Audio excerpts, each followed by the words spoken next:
നമസ്കാരം. വിഷുദിനത്തിൽ ഒരു വെറൈറ്റി പിടിച്ചതാ. വിഷുദിനം ഒന്ന് മതസൗഹാർദ്ദമാക്കാൻ ശ്രമിച്ചതാ. ഇതൊക്കെയാണ് ന്യായീകരണങ്ങൾ. എന്താണ് ആ വെറൈറ്റി? എന്താണ് ആ മതസൗഹാർദ്ദം? എന്തായിരുന്നു പ്രചരിപ്പിക്കാൻ ഉദ്ദേശിച്ച സന്ദേശം? ഏതായാലും പോസ്റ്ററിൽ കണ്ടത് ഉണ്ണിക്കണ്ണൻ ഇരിക്കുന്നു, അടുത്ത് വെണ്ണക്കുടമുണ്ട്, നിലവിളക്കുകൾ കത്തിച്ചു വെച്ചിട്ടുണ്ട്, പൂജാപുഷ്പങ്ങളുണ്ട്. അങ്ങനെ ശ്രീകൃഷ്ണ ഭഗവാനെ, ഉണ്ണിക്കണ്ണനെ പൂജിക്കേണ്ടതായിട്ടുള്ള എല്ലാ അന്തരീക്ഷവും ഒരുക്കി വെച്ചിട്ട് ശ്രീകൃഷ്ണന് മുന്നിലായിട്ട്, ഉണ്ണിക്കണ്ണന് മുന്നിലായിട്ട് ചിക്കൻ മന്തിയാണ് വെച്ചിരിക്കുന്നത്. അതിനെ കൊതിയോടെ നോക്കുന്ന ഉണ്ണിക്കണ്ണൻ. എന്തൊരു ക്രിയാത്മകതയാണല്ലേ! മതസൗഹാർദ്ദം പ്രചരിപ്പിക്കാൻ വല്ലാതെ ബുദ്ധിമുട്ടിയതുപോലെ.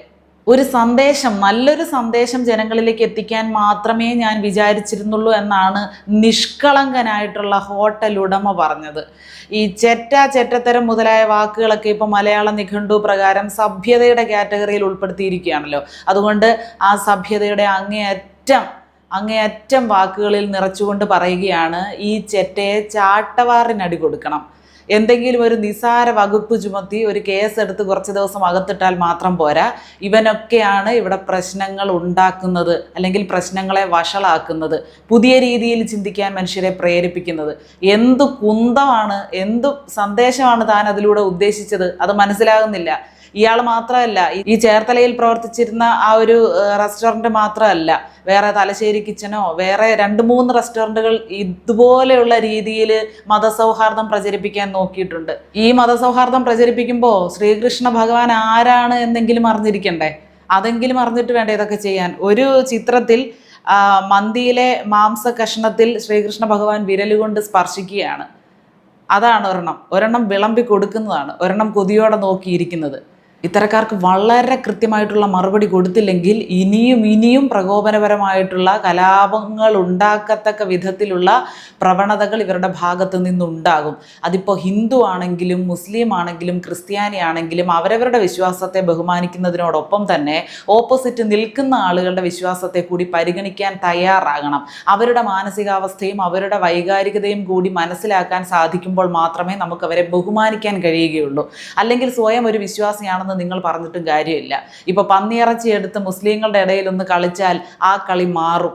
അതുപോലെ തന്നെ ഇപ്പൊ ശ്രീകൃഷ്ണ ഭഗവാന്റെ അല്ലെങ്കിൽ ഹിന്ദുക്കൾ വിശ്വസിക്കുന്ന ഏതെങ്കിലും ഒരു ദൈവത്തിന്റെ മുന്നിൽ ഒരു മാംസാഹാരം കൊണ്ടെടുത്തു വെച്ചാൽ ആ കളിയും മാറും. അതൊക്കെ തീക്കളിയാണ്. ഇതൊന്നും കളിക്കരുതാത്ത കളികളാണ്. ഇവിടെ കളിക്കാൻ വേറെ ഒരുപാട് കളികളുണ്ട്. ഇളിച്ച് പിടിച്ചു നിന്നാണ് എന്നിട്ട് ഈ ഹോട്ടൽ ഉടമ എന്ന് പറയുന്ന വിവരദോഷി പറഞ്ഞുകൊണ്ടിരുന്നത്. ഇങ്ങനൊന്നും വിചാരിച്ചല്ല, ഞങ്ങൾ ചുമ്മാതെ ഇങ്ങനെ ഒരു സന്ദേശം പ്രചരിപ്പിക്കാൻ വേണ്ടിയിട്ട് പുറത്തൊരാൾക്ക് കൊടുത്തതാണ് ഇങ്ങനെ ഒരു പോസ്റ്റർ റെഡിയാക്കാൻ. പക്ഷെ ഇങ്ങനെ ചെയ്തു പോയി. ഉടനെ തന്നെ ഞങ്ങളത് ഡിലീറ്റ് ചെയ്തു. പക്ഷെ അത് പ്രചരിച്ചു. ഉടനെ തന്നെ ഡിലീറ്റ് ചെയ്തെങ്കിലും 3 എടുത്തത് നല്ല രീതിയിൽ പ്രചരിച്ചിട്ടുണ്ട്. എന്തിനാണെന്നേ, ഇതിപ്പോൾ മതസംഘടനകളെ അല്ല, സാധാരണക്കാരായിട്ടുള്ള വിശ്വാസികളെയൊക്കെയാണ് മുറിവേൽപ്പിച്ചിരിക്കുന്നത്.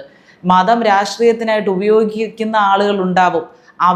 ഇതൊരു രാഷ്ട്രീയ മുതലെടുപ്പിന് വേണ്ടി ഉപയോഗിക്കും, അല്ലെങ്കിൽ ഒരു വർഗീയ മുതലെടുപ്പിന് വേണ്ടി ഉപയോഗിക്കും എന്ന് നിങ്ങൾ വിചാരിക്കുന്നുണ്ടെങ്കിൽ അത് ശരിയായിരിക്കാം. അതിലുപരിയായിട്ട് ഒരു സാധാരണ വിശ്വാസിയുടെ ബുദ്ധിമുട്ട് നിങ്ങൾ വിചാരിക്കണ്ടേ, മനസ്സിലാക്കണ്ടേ? ഇപ്പം ശബരിമലയിൽ സ്വർണ്ണക്കൊള്ള നടന്നപ്പോൾ ഓരോ സാധാരണക്കാരായ വിശ്വാസിക്കും ഉണ്ടായ ദുഃഖം എത്രത്തോളമാണ്. അവിടെ സ്ത്രീകളെ പ്രവേശിപ്പിക്കണമെന്ന് പറഞ്ഞപ്പോൾ സാധാരണക്കാരായിട്ടുള്ള ഭക്തർക്കുണ്ടായ ബുദ്ധിമുട്ട്, അവർക്കേറ്റ മുറിവ് എത്രത്തോളം വലുതായിരുന്നു. അത് ചിന്തിച്ചാൽ മതി. ഇതിപ്പോൾ ഹിന്ദു ആണെങ്കിലും ക്രിസ്ത്യാനി ആണെങ്കിലും മുസ്ലിം ആണെങ്കിലും ഇത് ചെയ്യുന്നത് ആരാണ് എന്ന് നോക്കാതെ കൃത്യമായിട്ടുള്ള നടപടി എടുക്കണം. നെയ്യാറ്റിൻകരയിൽ ഒരു കുടുംബക്ഷേത്രത്തിൽ വിഗ്രഹങ്ങൾക്കിടയിലൊക്കെ മദ്യക്കുപ്പികൾ തിരികെ കയറ്റി വെച്ച ഒരു സംഭവം ശ്രദ്ധയിൽപ്പെട്ടിട്ടുണ്ടായിരുന്നു. അവനെയൊക്കെ പുറം ലോകം കാണാൻ സമ്മതിക്കരുത്. അങ്ങനെ ദൈവങ്ങളുടെ പേരിൽ മുതലെടുപ്പ് നടക്കുക മാത്രമല്ല, ദൈവങ്ങളെ അവഹേളിച്ച് പബ്ലിസിറ്റി ഉണ്ടാക്കുക എന്ന രീതിയിൽ കൂടി മനുഷ്യർ മാറുകയാണ്. ഇതൊക്കെ ഇവൻ്റെയൊക്കെ ബിസിനസ് നേട്ടത്തിന് വേണ്ടി ഇത് ഉപയോഗിച്ചിരിക്കുന്നു എന്നുള്ളതാണ്. എത്ര ഹീനമായിട്ടുള്ള ഒരു പ്രവൃത്തിയാണ്, എത്രത്തോളം പ്രതിഷേധാർഹമായിട്ടുള്ള പ്രവൃത്തിയാണ്. ഞാനൊരു ഹൈന്ദവ വിശ്വാസി ആയതുകൊണ്ടല്ല ഇങ്ങനെ ഇരുന്ന് സംസാരിക്കുന്നത്. ഏത് വിശ്വാസത്തിൽപ്പെട്ട ആളായിരുന്നെങ്കിലും പറഞ്ഞേനെ ചെയ്തത് തെറ്റ് എന്ന്. എന്നാൽ ഏതെങ്കിലും ഒരു രാഷ്ട്രീയ നേതാവ്, ഏതെങ്കിലും ഒരു സെലിബ്രിറ്റി എന്ന് പറയുന്ന ആൾ, അല്ലെങ്കിൽ സിനിമാ രംഗത്തെയോ സാംസ്കാരിക രംഗത്തെയോ എഴുത്തുകാരിൽപ്പെട്ട ഏതെങ്കിലും ഒരു വ്യക്തി ഇതിനെതിരെ പ്രതികരിച്ചിട്ടുണ്ടോ? അത് ചെയ്തത് തെറ്റാണ്, അത് ചെയ്യാൻ പാടില്ലായിരുന്നു എന്ന് പ്രശസ്ത പ്രശസ്തരായിട്ടുള്ള ഏതെങ്കിലും ഒരു വ്യക്തി പറഞ്ഞിട്ടുണ്ടോ? ഇപ്പോൾ കേരളം ഭരിക്കുന്ന മന്ത്രിമാരിൽ ആരെങ്കിലും പറഞ്ഞിട്ടുണ്ടോ? എന്തിനും ഏതിനും അഭിപ്രായം കുറിക്കുന്ന ഇവരുടെയൊക്കെ ഫേസ്ബുക്ക് പോസ്റ്റുകളിൽ ഇത് സംബന്ധിച്ച് എന്തെങ്കിലും കാണാനുണ്ടോ? എന്തുകൊണ്ട് നിശബ്ദത പാലിക്കുന്നു? ചിലയിടങ്ങളിൽ പ്രതികരിക്കേണ്ട ഇടങ്ങളിൽ കൃത്യമായിട്ട് ഇവർ എന്തുകൊണ്ട് മുൻകൂട്ടി ഇവർ തീരുമാനിച്ച പ്രകാരം ഇവർ എന്തുകൊണ്ട് മൗനം പാലിക്കുന്നു? എല്ലാ രാഷ്ട്രീയ പാർട്ടിയിലും പെട്ട ആളുകളോടാണ് ഈ ചോദ്യം. ഒരു തെറ്റായ പ്രവണത കണ്ടാൽ അത് തെറ്റായിപ്പോയി, അത് ആവർത്തിക്കാൻ പാടില്ലായിരുന്നു, അങ്ങേയറ്റം പ്രതിഷേധാർഹമാണ് എന്ന് പറയാൻ ഉള്ള ചങ്കുറപ്പ് ഇവരിൽ ഉണ്ടാകാത്തത് എന്തുകൊണ്ടാണ്? അവരെ പിന്നോട്ട് വലിക്കുന്ന ഘടകം എന്താണ്? അതാണ് നമുക്കറിയാൻ പാടില്ലാത്തത്. ഈയിടെ ഒരു സ്കൂളിൽ ഒരു പ്രശ്നം നടന്നില്ലേ? ഒരു പെൺകുട്ടി, മുസ്ലിം പെൺകുട്ടി, അതിനെ തട്ടമിട്ട് തന്നെ സ്കൂളിൽ പോകണം. ആ സിസ്റ്ററിനെതിരെ, ആ സ്കൂളിലെ പ്രിൻസിപ്പാളിനെതിരെ എന്തൊരു വലിയ ആക്രമണമാണ് നടന്നത്. ഒരു വിദ്യാഭ്യാസ സ്ഥാപനത്തിൽ വരുമ്പോൾ യൂണിഫോം എന്ന് പറയുന്നത് എല്ലാ കുട്ടികളും ഒരേപോലെ ധരിക്കേണ്ട വസ്ത്രമാണ്. ആ ഒരു ഐക്യം കാണിക്കാൻ വേണ്ടിയാണ്, അച്ചടക്കം കാണിക്കാൻ വേണ്ടിയാണ്, ഏകത കാണിക്കാൻ വേണ്ടിയാണ് ആ യൂണിഫോം ഉപയോഗിക്കുന്നത് എന്നുള്ള കാര്യം ആ സിസ്റ്റർ പറഞ്ഞപ്പോൾ, പ്രിൻസിപ്പാൾ പറഞ്ഞപ്പോൾ അവർക്ക് മതമാണ് പ്രശ്നം എന്ന് പറഞ്ഞ് ഇവിടെ വലിയ രീതിയിലുള്ള കലഹമുണ്ടാക്കാൻ ശ്രമിച്ചു. വലിയ പ്രശ്നം നടന്നു ന്യായമായിട്ടുള്ള ഒരു കാര്യം ഉന്നയിച്ചപ്പോൾ. അത്തരം സന്ദർഭങ്ങളിൽ കുട്ടിയോടൊപ്പം അല്ലെങ്കിൽ കുട്ടിയുടെ സ്വാതന്ത്ര്യത്തിനൊപ്പം എന്നൊക്കെ പറഞ്ഞ ആളുകൾ, അല്ലെങ്കിൽ കുട്ടിയുടെ മനപ്രയാസം മനസ്സിലാക്കുന്നു എന്നൊക്കെ പറഞ്ഞ ആളുകളും മന്ത്രിമാരും രാഷ്ട്രീയ നേതാക്കളും ഒക്കെ ഈ വിഷയത്തിൽ നിശബ്ദരാകുന്നത് എന്തുകൊണ്ടാണ്? വിശ്വാസികൾക്ക് ഇവിടെ യാതൊരു വിലയുമില്ലേ? വിശ്വാസത്തിന് വിലയില്ലേ? എല്ലാവരും നിരീശ്വരവാദികളായി പോയി കഴിഞ്ഞാൽ അപ്പോഴറിയാം സമൂഹത്തിൻ്റെ കുത്തഴിഞ്ഞ അവസ്ഥ.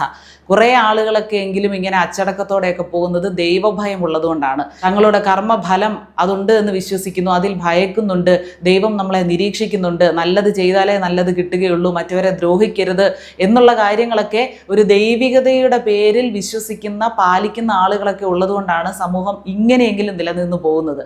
അപ്പോൾ ആ വിശ്വാസികൾക്ക് നമ്മുടെ സമൂഹത്തിൽ നല്ലൊരു റോൾ ഉണ്ടെന്നാണ് ഞാൻ പറയുന്നത്. അവർക്ക് അവരെ അർഹിക്കുന്ന രീതിയിലുള്ള മര്യാദ തിരിച്ചു കൊടുക്കേണ്ട ബാധ്യത ഓരോ മനുഷ്യർക്കുമുണ്ട്. നിങ്ങൾക്ക് വിശ്വസിക്കാം, വിശ്വസിക്കാതിരിക്കാം, പക്ഷേ നിങ്ങളുടെ ആ ഇഷ്ടം, നിങ്ങളുടെ ആ സൗകര്യം മറ്റൊരാളുടെ വേദനയ്ക്ക് കാരണമാകരുത്, മറ്റൊരാളെ കുത്തി നോവിക്കരുത്. ഏതൊരു ചിന്തയിൽ നിന്നാണ് ഇങ്ങനൊരു പോസ്റ്റർ വന്നത്? ശ്രീകൃഷ്ണ ഭഗവാൻ ആരാണെന്ന് അറിയാത്ത ആളാണോ ഇത് ചെയ്തത്? അല്ലെങ്കിൽ എന്തുദ്ദേശിച്ചാണ്, എന്ത് സന്ദേശമാണ് ഇവർ പകർന്നു കൊടുക്കാൻ ശ്രമിച്ചു എന്ന് പറയുന്നത്? അതിനെക്കുറിച്ച് കൃത്യമായിട്ട് പറയുന്നില്ല. എല്ലാം ചെയ്യേണ്ടതെല്ലാം ചെയ്തു വെച്ചിട്ട് ഞങ്ങളൊന്നും വിചാരിച്ചല്ല, മാപ്പ് തന്നേക്കണം, ആരും ആക്രമിക്കരുത് എന്ന് പറഞ്ഞാൽ എല്ലാം അങ്ങ് തീരുമോ?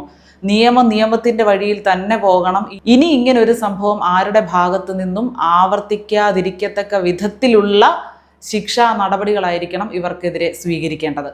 എൻ്റെ ഒരു വീക്ഷണത്തിൽ ഏറ്റവും കൂടുതൽ മലിനമാക്കപ്പെടുന്നതും പരിഹസിക്കപ്പെടുന്നതും പരീക്ഷണങ്ങൾ നടക്കുന്നതും മുതലെടുപ്പ് നടക്കുന്നതും ഹൈന്ദവ വിശ്വാസങ്ങളുമായി ബന്ധപ്പെട്ടാണ്.